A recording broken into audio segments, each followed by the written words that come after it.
And if I try to go to rotate this thing, it's going to rotate about a strange axis here, which that's not really doing me a lot of good. So what I'll do is go and affect the pivot.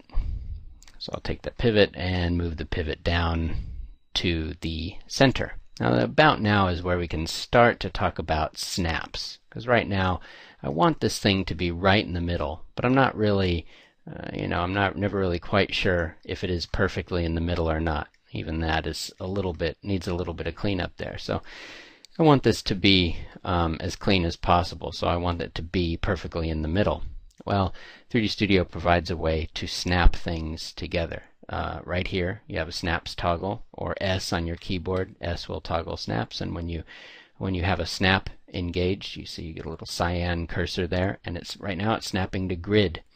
So I can take that pivot and snap it to grid. But the way 3D Studio works is honestly a little bit funny in that it has this thing called relative snapping. So what you can see is that as I'm snapping this, the pivot around, it's not snapping to the grid, it's snapping, it's offset a little bit from the grid already, and so yeah, wherever I pick it up from, it's snapping to the grid, but it was never on the grid to begin with, and so it's relative snapping. It's snapping 1 unit away or 2 units away from where it was, which doesn't really help me very much. So what I need to do is I need to alter the behavior a little bit, and you can turn on several different snaps mode. If you right click the snaps, you get grid and snap settings, and it's the same grid and snap settings that you would get if you go to customize here. So right here you'll see what the various things you can snap to, and 3D Studio actually has an incredibly rich set of snaps. You can snap to grid points, which is pretty common, but you can also snap to faces, to segments, to midpoints, to the center of faces, to tangents. It goes on and on. It's actually, as I say, very robust. It's one of the best snapping systems I've seen.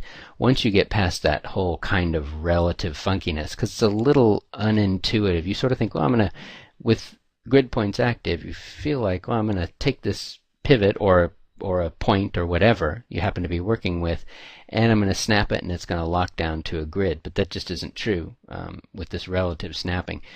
So what you have to do to engage absolute snapping is you have to engage whatever it is you're trying to snap to whatever it is you're trying to snap to. So in this case, I'm trying to snap the pivot to a grid point, and that's a little bit, again, I feel like it's unintuitive in a way. The robustness is here. It's just you kind of have to know in order to do an absolute snap, which is again the kind of the more common way to think of snapping. It's the more intuitive way to think of snapping. 3D Studio calls it an absolute snap. You have to engage what it is you're trying to snap and what it is you're trying to snap to. We can close this, that's fine. Now what I can do now is I can snap this pivot point to a grid point now. And so I'll take that, now that it's on a grid point, now I wouldn't even necessarily need to have the pivot point engaged, but I need to get the pivot on a grid point in order for then it to snap to grid points. And the easiest way to do that is to engage pivot in the grid and snap settings. Then you can grab the pivot and put it onto grid points. So now that pivot is right on the 0 marker here, and I can turn off affect pivot, and then I can turn off snapping. So hit the button or S on your keyboard, and you can engage snapping in the middle of a move. So if I was moving this thing around, I can turn it on or off by hitting S on the keyboard. Okay, so what we're going to do is we're going to take this and we're going to rotate it, and we're going to do an instance of that rotation. So I'm going to rotate it around. Then I could do an instance, and I say, well, how many copies? 1, 2, 3, 4, 5, 6, 7. Okay, I'm going to make an instance all the way around. Again, it's very imprecise right now because we aren't snapping. So what we'll do is we can turn on angle snap. And you can say, with angle snap here, you can right click on it and you get some options for angle snap. So how many degrees are you angle snapping to? 5 is the default. And that's probably good enough for us. And hit A on your keyboard. And again, you can do it in mid-move. or mid-rotate. And you don't have to hold it down or anything. You just have to hit it and engage it. So now we'll hold down Shift and we'll angle snap until it's lined up just right. And we do instance. I'll put in 7 in there again, and OK. Now what we have here, 7 instances of the one little piece of pie that we had before.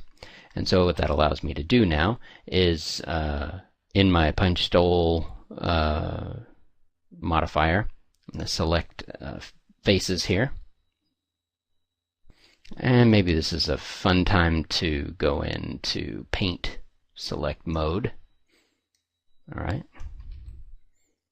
Go into select mode and select by painting. This works pretty good. So let's try it.